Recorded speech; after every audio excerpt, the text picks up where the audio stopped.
GIT की smart class में आप सबका स्वागत है। और फंडामेंटल की इस क्लास में आज हम लोग पढ़ने वाले हैं कंप्यूटर के जनरेशन के बारे में, यानी कि कंप्यूटर की कौन कौन सी पीढ़ियां होती हैं और किस पीढ़ी के अंतर्गत कौन सा मतलब चेंजिंग हमको देखने को मिला, कौन सी पीढ़ी कहाँ तक चली, वही आज की क्लास में सीखना है और समझना है।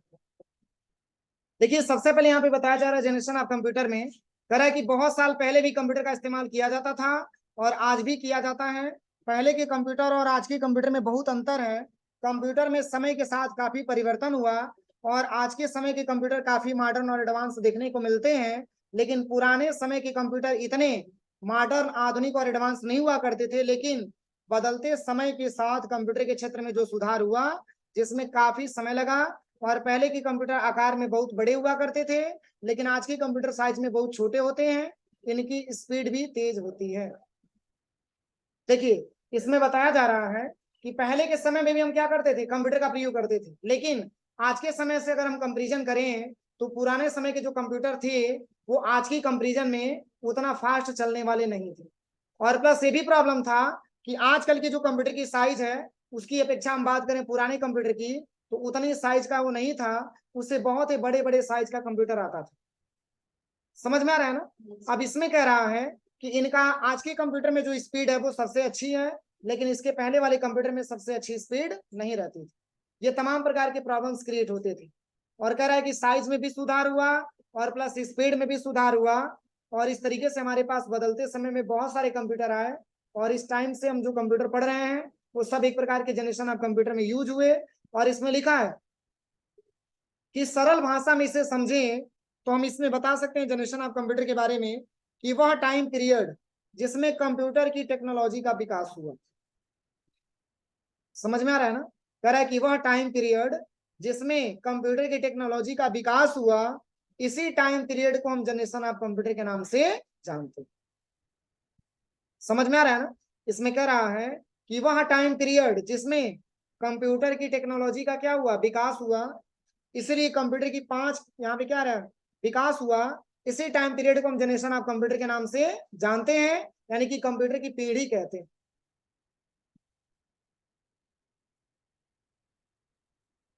ठीक है। अब इसके बाद से यहाँ पे बता रहा है सबसे पहले कि कंप्यूटर की तकनीक को विकसित होने में लगभग 5 पीढ़ियों का वक्त लग गया। कितने पीढ़ियों का, 5 पीढ़ियों का वक्त लग गया। इसलिए कंप्यूटर की 5 पीढ़ियां होती हैं जो कि नीचे दी गई है। जैसे कंप्यूटर के विकास होने में, कंप्यूटर को विकसित होने में लगभग 5 पीढ़ियों का वक्त लग गया, यानी कि 5th जनरेशन तक कंप्यूटर का भी इस समय तक प्रयोग हो रहा है। तब जाकर के ये पीढ़ियां जैसे जैसे चेंज हुआ वैसे वैसे कंप्यूटर में दिन प्रतिदिन हमको सुधार देखने को मिला। जैसे इसमें पहला कह रहा है पहली पीढ़ी जो चला था वो 1940 से लेकर के और 1956 तक चला था।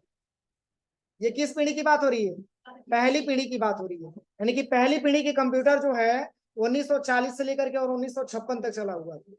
और दूसरी पीढ़ी के जो कंप्यूटर थे वो 1956 से 1963 तक चला हुआ था। और जो तीसरी पीढ़ी के कंप्यूटर थे 1964 से 1971 तक चला हुआ था। उसके बाद से चौथी पीढ़ी के कंप्यूटर जो थे वो 1971 से 1985 तक। और पांचवी पीढ़ी के जो कंप्यूटर हैं वो वर्तमान में क्या है, मौजूद हैं। यानी कि आज हम इसी कंप्यूटर के सहारे आज सब कोई प्रैक्टिकल हम कर पा रहे हैं, सब कुछ चला पा रहे हैं।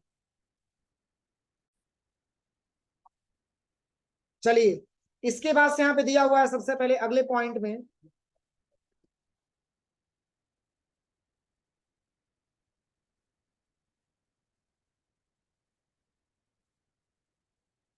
देखिए पहले तो हमको ये समझना है फर्स्ट जनरेशन ऑफ कंप्यूटर, यानी कि कंप्यूटर की बहुत सारी जनरेशन दिया हुआ है, जिसमें से आज की क्लास में यानी कि पहले मैंने सबसे पहले समझना है first generation of computer. Computer की प्रथम पीढ़ी के अंतर्गत कौन कौन सा बदलाव किया गया और क्यों इसको प्रथम पीढ़ी के अंतर्गत रखा गया। तो देखिए, ये जो आपको दिख रहा है कंप्यूटर ना, ये प्रथम पीढ़ी के कंप्यूटर है। हाँ, उतना बड़ा है। ठीक है। देखिए, इसमें लिखा भी है कि पहली पीढ़ी के कंप्यूटर साइज में काफी बड़े हुआ करते थे। ये किसकी बात हो रही है, प्रथम पीढ़ी की बात हो रही है।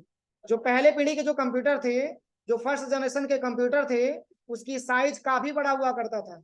और कह रहा है कि आप इनके साइज का मतलब आप साइज का अंदाजा इसी बात से लगा सकते हैं कि इन कंप्यूटर को रखने के लिए कमरे की जरूरत पड़ती थी, इतना बड़ा कंप्यूटर होता था। समझ में आ रहा है ना? ये फर्स्ट जनरेशन के कंप्यूटर थे और इसको रखने के लिए एक जो है कमरे की जरूरत पड़ती थी, सोचिए। और फिर कह रहा है कि पहली पीढ़ी की शुरुआत 1940 में हुई और इसका अंत 1956 में हुआ। और फिर कह रहा कि इस पीढ़ी के कंप्यूटर में कांच के बने वैक्यूम ट्यूब का प्रयोग किया जाता था, इसमें हजारों की संख्या में वैक्यूम ट्यूब का इस्तेमाल होता था, इसलिए इन कंप्यूटरों का आकार बहुत बड़ा होता था। ये अधिकतर पूछता है कि प्रथम पीढ़ी के कंप्यूटर में सबसे ज्यादा किस चीज का इस्तेमाल होता था, तो आप इसमें बता सकते हैं कि वैक्यूम ट्यूब का प्रथम पीढ़ी में इस्तेमाल किया जाता था, जो हजारों की संख्या में मौजूद होता था। ये वैक्यूम ट्यूब है क्या? तो एक प्रकार की कंप्यूटर के अंदर एक प्रकार का मतलब एक प्रकार का क्या है, पार्ट है, वही वैक्यूम ट्यूब लगाया जाता था, जो 1000 क्वांटिटी में लगाया जाता था। तो 1000 क्वांटिटी में जब वैक्यूम ट्यूब लगेगा तो क्या इसकी साइज छोटा होगा कि बड़ा होगा? बड़ा। और कह रहा है कि इन कंप्यूटर में प्रोग्रामिंग करना बहुत ही ज्यादा मुश्किल काम था और ये बिजली भी बहुत खर्च करते थे। मतलब इसकी साइज बड़ी थी तो इसकी कैपेसिटी भी बड़ा था, तो ये एनर्जी भी ज्यादा मात्रा में लेता था, यानी कि ये ज्यादा मात्रा में बिजली को क्या करता था, खपत करता था, और इससे ज्यादा मात्रा में एक्सपेंस होता था क्या, इलेक्ट्रिसिटी।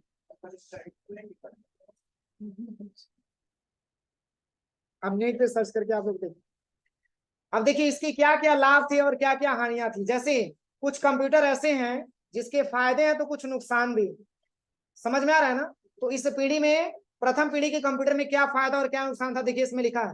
पहला इसमें दिया एडवांटेज, कह रहा है कि इस पीढ़ी के कंप्यूटर डाटा की कैलकुलेशन बहुत तेजी से करते थे, यानी कि किसी भी डाटा का कैलकुलेशन करना होता था तो इस पीढ़ी के कंप्यूटर बहुत तेज कैलकुलेशन कर पाते थे।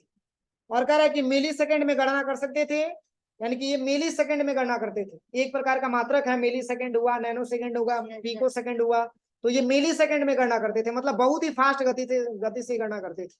और फिर लिखा है उस समय वैक्यूम ट्यूब आसानी से मिल जाया करता था, यानी कि जिस समय प्रथम पीढ़ी का इस्तेमाल किया गया उस समय वैक्यूम ट्यूब आसानी से मिल जाया करता था। और कह रहा है कि वैक्यूम ट्यूब की टेक्नोलॉजी ज्यादा महंगी नहीं थी, यानी कि जो वैक्यूम ट्यूब का इस्तेमाल किया जाता था उसकी जो मतलब वो जो इसका कास्ट था वो बहुत ज्यादा महंगा नहीं था, यानी कि सस्ते में आसानी तरीके से मिल जाता था। और फिर लिखा हुआ है कि इन कंप्यूटरों में साइंटिफिक यानी कि वैज्ञानिक काम कर सकते थे।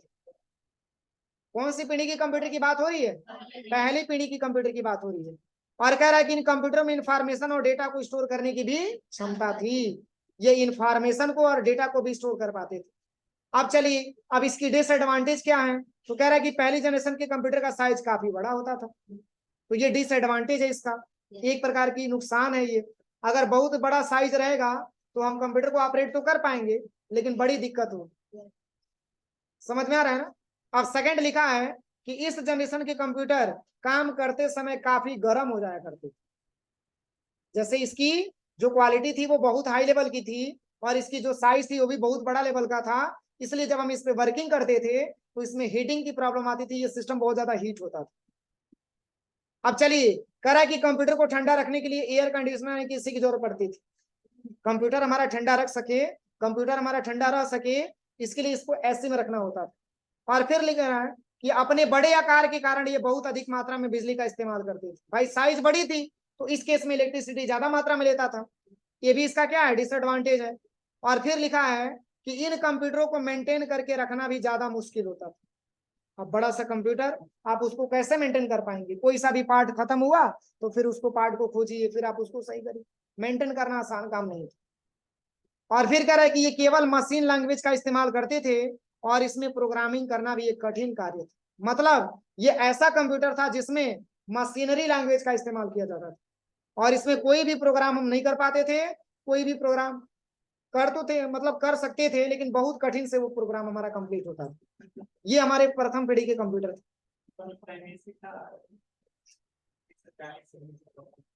बिल्कुल होगा तभी तो लिखा गया है। अरे एसी का एक छोटा प्रारूप होगा, इस समय तो एसी ब्रॉड लेवल पे आ रहा है ना, छोटा प्रारूप होगा। वही तो कह रहा है, इसमें सभी डिसएडवांटेज में दिया है, उतने बड़े कंप्यूटर है तो हम उसको स्थान परिवर्तन कैसे करा सकते हैं। चलिए, अब इसके बाद से आता है सेकेंड जनरेशन के कंप्यूटर, दूसरी पीढ़ी के कंप्यूटर।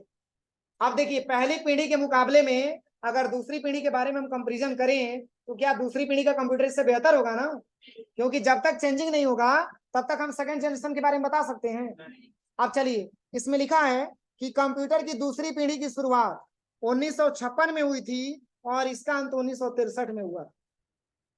और कह रहा है कि दूसरी पीढ़ी के कंप्यूटर में ट्रांजिस्टर का इस्तेमाल किया जाता था। प्रथम पीढ़ी के कंप्यूटर में वैक्यूम ट्यूब और सेकंड पीढ़ी के कंप्यूटर में ट्रांजिस्टर। और कह रहा है कि ट्रांजिस्टर वैक्यूम ट्यूब के मुकाबले काफी छोटे होते थे और ट्रांजिस्टर के कारण कंप्यूटर का साइज पहली पीढ़ी के मुकाबले छोटा है। समझ में आ रहा है ना? जब ट्रांजिस्टर का इस्तेमाल किया गया सेकंड पीढ़ी में, तो इस केस में ट्रांजिस्टर छोटा होता था, किसके हिसाब से? वैक्यूम ट्यूब के हिसाब से। और वैक्यूम ट्यूब के हिसाब से छोटा होता था, इसलिए हमारा कंप्यूटर का आकार क्या हो गया? छोटा हो गया। और वैक्यूम ट्यूब का आकार बड़ा होता था, इसलिए प्रथम पीढ़ी के कंप्यूटर बड़े साइज में आते थे। और कह रहा है कि ट्रांजिस्टर के आने के बाद कंप्यूटर के क्षेत्र में काफी ज्यादा विकास भी हुआ। यानी कि जब ट्रांजिस्टर आया सेकंड पीढ़ी के कंप्यूटर में, तो उस केस में कंप्यूटर में ज्यादा विकास हमको देखने को मिला। और यहाँ पे लिखा है कि दूसरी पीढ़ी के कंप्यूटर के एडवांटेज क्या थे, क्या क्या फायदा था इसका। तो देखिए, इसमें कह रहा है कि पहली पीढ़ी की तुलना में इस पीढ़ी के कंप्यूटर का साइज काफी छोटा हो गया।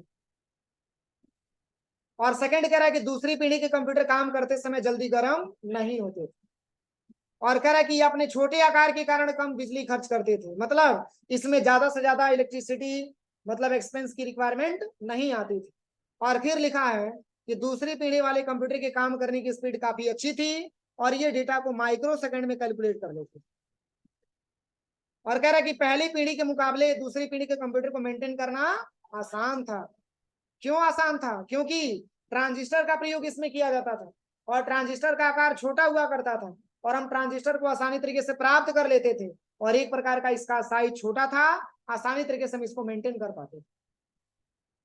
अब चलिए, अब इसकी डिसएडवांटेज क्या है यहाँ पे देखिए। कह रहा है कि दूसरी पीढ़ी के कंप्यूटर के नुकसान। कह रहा है कि दूसरे जनरेशन के कंप्यूटर कम गर्मी पैदा करते थे, फिर भी इन्हें ठंडा रखने के लिए एसी की जरूरत पड़ती थी और दूसरे जनरेशन के कंप्यूटर को लगातार मेंटेन रखने की आवश्यकता होती थी और इसका इस्तेमाल केवल कुछ विशेष काम को पूरा करने के लिए ही किया जाता था। कुछ स्पेशल वर्क हो गया, वो स्पेशल वर्क अगर आपका पेंडिंग है, उसको पूरा करने के लिए सेकंड जनरेशन के कंप्यूटर का इस्तेमाल हम लोग करते थे। अब चलिए, और कौन सा पीढ़ी आता है? तीसरी पीढ़ी के कंप्यूटर। कह रहा है कि कंप्यूटर की तीसरी पीढ़ी की शुरुआत 1964 में हुई थी और इसका अंत 1971 में हुआ था। और कह रहा है कि तीसरी पीढ़ी आने तक कंप्यूटर के क्षेत्र में काफी ज्यादा विकास हो चुका था और इस पीढ़ी के कंप्यूटर में और भी ज्यादा एडवांस और मॉडर्न हो गए। देखिए, अभी पहली पीढ़ी में मैंने आपको बताया है कि पहली पीढ़ी का आकार बहुत बड़ा हुआ करता था, लगभग एक कमरे के बराबर होता था।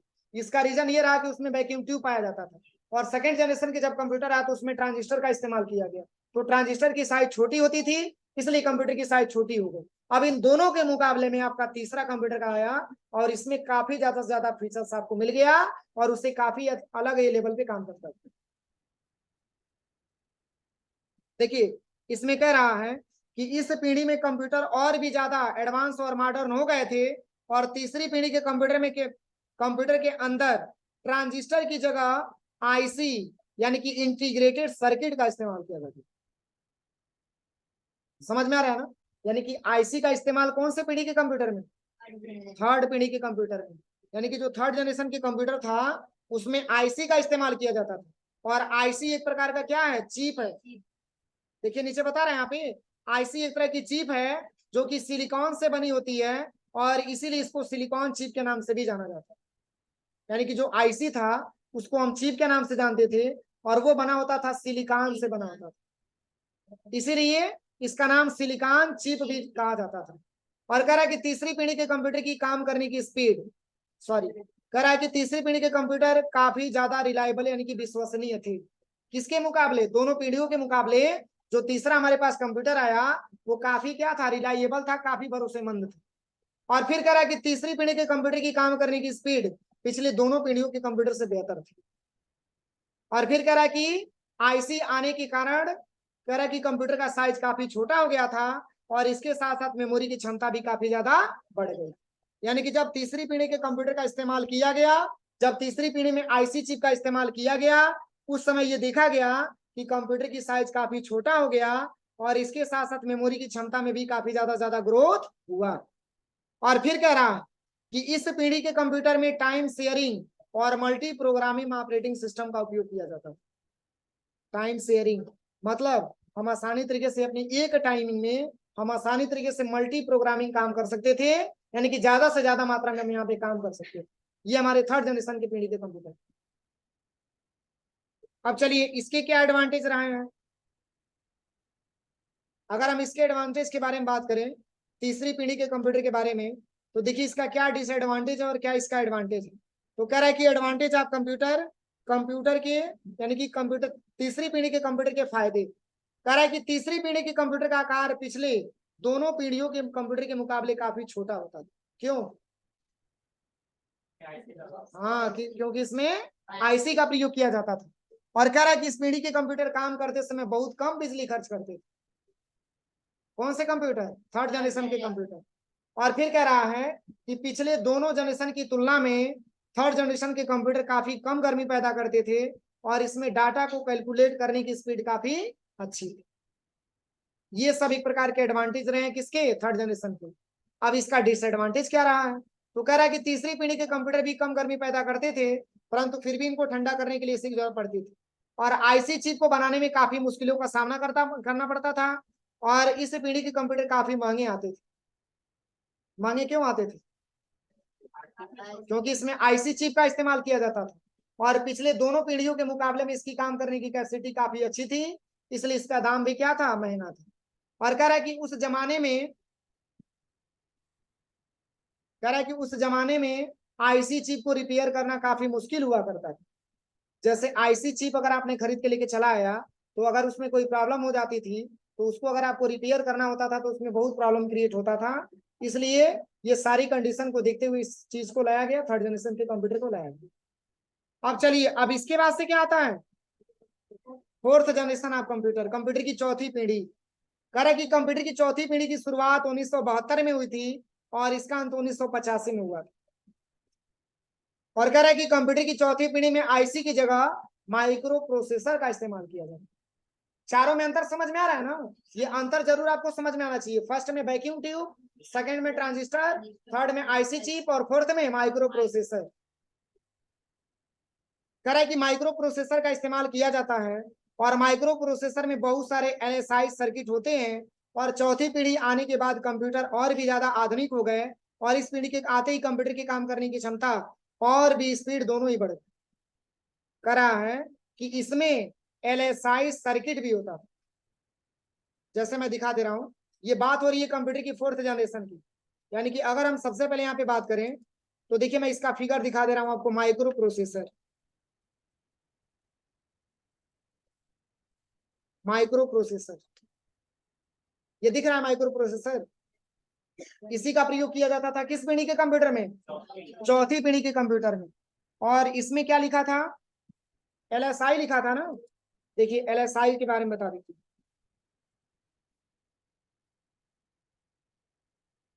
लार्ज स्केल इंटीग्रेशन इसका प्रयोग होता है। देखिए यही एक प्रकार का माइक्रो प्रोसेसर है और इसी का प्रयोग कहाँ किया जाता था? फोर्थ जनरेशन के कंप्यूटर में। अब चलिए इसमें मैं आपको दिखा दे रहा हूँ वैक्यूम ट्यूब। देखिए वैक्यूम ट्यूब कैसे काम करता था, इसमें देख लीजिए वैक्यूम ट्यूब का इस्तेमाल। यही आपका वैक्यूम ट्यूब होता था, यहाँ पे दिख रहा है ना, यही सब वैक्यूम ट्यूब है। और इसका प्रयोग किसमें किया जाता था? पहली जनरेशन के कंप्यूटर में। अब सेकंड जनरेशन में क्या आया? ट्रांजिस्टर आया। ट्रांजिस्टर को आप लोग देख लीजिए, ये ट्रांजिस्टर का फिगर आ गया, दिख रहा है ना। तो ट्रांजिस्टर ये सेकंड पीढ़ी के कंप्यूटर में यूज होता था और प्रथम पीढ़ी के कंप्यूटर में वैक्यूम ट्यूब और थर्ड में क्या था? IC chip. चलिए इसको भी दिखा दे रहे हैं, आईसी चिप। देखिए यही आईसी चिप है। देखिए इसी का प्रयोग किया जाता था थर्ड जनरेशन के कंप्यूटर। समझ में आ रहा है ना? ये सब ऐसे पार्ट हैं जिसका प्रयोग पहले मतलब पुराने जमाने के कंप्यूटर में किया जाता था, पुरानी पीढ़ियों के कंप्यूटर में किया जाता था। अब चलिए अब यहाँ पे अगला जो पॉइंट आपका आ रहा है वो है आपका चौथी पीढ़ी जिसमें माइक्रो प्रोसेसर का इस्तेमाल किया जाता था। और कह रहा है कि जब माइक्रो प्रोसेसर आया तो इसकी स्पीड क्या हो गई? बढ़ गई। और कह रहा है कि इसकी गति भी बढ़ गई और प्लस इसकी कैपेसिटी भी बढ़ गई। और कह रहा है कि इस जनरेशन ने कंप्यूटर के छोटे साइज में काफी ज्यादा फीचर्स उपलब्ध करवा दिए, यानी कह सकते हैं कि इसका साइज काफी छोटा हो गया और इसके साथ साथ कंप्यूटर के सारे फीचर्स भी इंस्टॉल हो गए। और इस पीढ़ी में real time sharing operating system का भी इस्तेमाल किया जाता है। मतलब इस कंप्यूटर में ऑपरेटिंग सिस्टम का इस्तेमाल करते समय टाइम शेयरिंग और रियल टाइम का भी ज्यादा मात्रा में इस्तेमाल किया जाता था। मतलब हम आसानी तरीके से जिस टाइम का प्रयोग हम कर रहे हैं उस टाइम का प्रयोग करके हम आसानी तरीके से प्रैक्टिकल को सॉल्व कर देते थे और प्लस टाइम शेयरिंग भी हम इसमें कर लेते थे। मतलब एक ही टाइमिंग में हम कई सारा प्रैक्टिकल आसानी तरीके से कर लेते थे। ये वर्क हुआ तो किसका, फोर्थ जनरेशन ऑफ कंप्यूटर। अब चलिए, चूंकि इसका भी कुछ एडवांटेज होगा, अब इसका क्या एडवांटेज लिखा है, कह रहा है कि चौथी पीढ़ी के कंप्यूटर में कंप्यूटर की स्पीड पिछले सभी पीढ़ियों के कंप्यूटर की तुलना में काफी अच्छी। समझ में आ रहा है ना, यानी कि 3 पीढ़ियां जो मैंने अभी आपको पढ़ाया है ना, उसके मुकाबले अगर हम चतुर्थ पीढ़ी के कंप्यूटर के बारे में बात करें तो चौथी पीढ़ी की कंप्यूटर ये तीनों पीढ़ियों के कंप्यूटर से बहुत ही अलग थी। इसकी स्पीड भी काफी अच्छी थी। और फिर कह रहा है कि इस पीढ़ी के कंप्यूटर साइज में भी काफी छोटे। किस पीढ़ी की बात हो रही है, चौथी पीढ़ी की कंप्यूटर की बात हो रही है। और फिर कह रहा है कि इन कंप्यूटरों को मेंटेन करने की जरूरत नहीं पड़ती। और फिर कह रहा है कि ये कंप्यूटर सस्ते होते थे और आसानी से उपलब्ध भी हो जाते। तो ये सब इसके क्या है, एडवांटेज है। अब डिसएडवांटेज क्या है इसके बारे में समझिए। डिसएडवांटेज क्या है इसके, तो देखिए कह रहा है कि इस जनरेशन में माइक्रो प्रोसेसर का इस्तेमाल किया जाता है, लेकिन माइक्रो प्रोसेसर को बनाना मुश्किल काम है और माइक्रो प्रोसेसर को बनाने के लिए एडवांस टेक्नोलॉजी की जरूरत होती है। मतलब कह रहा है कि जो माइक्रो प्रोसेसर का प्रयोग हम लोग फोर्थ जनरेशन में करते थे उसको बनाने में काफी प्रॉब्लम्स क्रिएट होते थे। और फिर कह रहा है कि माइक्रो प्रोसेसर को बनाने के लिए एडवांस टेक्नोलॉजी का भी इस्तेमाल किया जाता है। अब चलिए, अब इसके बाद से क्या आता है, पांचवी पीढ़ी जो अभी इस टाइम हम यूज कर रहे हैं ना कंप्यूटर, वो अभी पांचवी पीढ़ी के अंतर्गत आएगा। इसके पहले 4 पीढ़ी कंप्यूटर बीत चुका है। समझ में आ रहा है ना, इसके पहले 4 कंप्यूटर की पीढ़ी क्या हो चुकी है, बीत चुकी है और इस समय हम लोग 5वीं पीढ़ी का इस्तेमाल कर रहे हैं। और कब से, तो कह रहा है कि 5वीं पीढ़ी के कंप्यूटर अभी तक सभी पीढ़ियों से बेहतर और एडवांस आधुनिक है। आप इस बात का अंदाजा इस चीज से लगा सकते हैं कि कंप्यूटर बिल्कुल इंसानों की तरह व्यवहार करते हैं। आज देखिए, आज ऐसे भी कंप्यूटर आपके सामने आ रहे हैं, बस आप केवल बोलेंगे तो आपका काम हो जाएगा। समझ में आ रहा है ना, तो एक ह्यूमन नेचुरलिटी के बारे में बात किया जाए तो जो एक मनुष्य के अंदर पाया जाता है वही कंप्यूटर के अंतर्गत इस तरीके से देखने को मिल रहा है। क्योंकि 5वीं पीढ़ी में तरह की एआई यानी कि आर्टिफिशियल इंटेलिजेंस का इस्तेमाल किया जा रहा है। यानी कि एक प्रकार की ऐसी तकनीक है जो बिल्कुल मनुष्य के जैसा ये काम करता है। एआई मतलब लिखा हुआ है आर्टिफिशियल इंटेलिजेंस का इस्तेमाल किया जा रहा है इस समय के जो कंप्यूटर आ रहे हैं। और कह रहा है कि वर्तमान समय में कंप्यूटर की 5वीं पीढ़ी चल रही है और यह कंप्यूटर की आखिरी पीढ़ी है और इन कंप्यूटर में सबसे ज्यादा स्पीड पाई जाती है और इनकी काम करने की क्षमता भी काफी ज्यादा है। और कह रहा है कि धीरे धीरे कंप्यूटर की 5वीं पीढ़ी को और भी ज्यादा विकसित किया जा रहा है ताकि यह और भी ज्यादा एडवांस हो सके। आप देखिए दिन प्रतिदिन टेक्नोलॉजी में सुधार हो रहा है कि नहीं हो रहा, दिन प्रतिदिन अपनी कंप्यूटर में सुधार हो रहा है।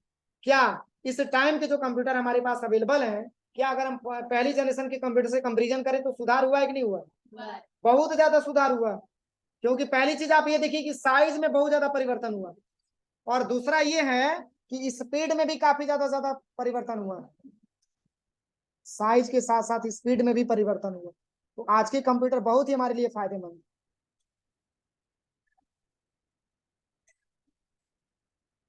देखिए एआई के बारे में हम दिखवा दे रहे हैं। एआई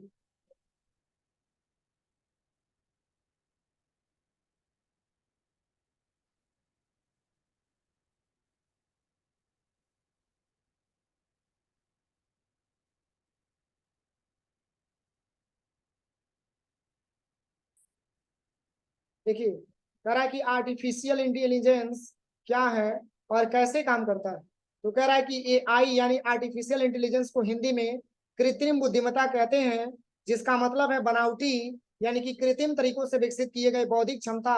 आर्टिफिशियल और इंटेलिजेंस कंप्यूटर साइंस की एक एडवांस शाखा, मतलब एक प्रकार की ऐसी शाखा है जिसमें कंप्यूटर में, जिसकी कंप्यूटर में मनुष्यों के जैसा इसमें भी परिवर्तन किया गया है। जिस तरीके से मनुष्य अपना काम करता है उससे उसी तरीके से भी हमारा कंप्यूटर काम कर लेगा। समझ में आ रहा है ना? जैसे हमको कुछ इंटरफेस दिखाना पड़ता है, लेकिन ये कंप्यूटर ऑटोमेटिक उस काम को कर ले।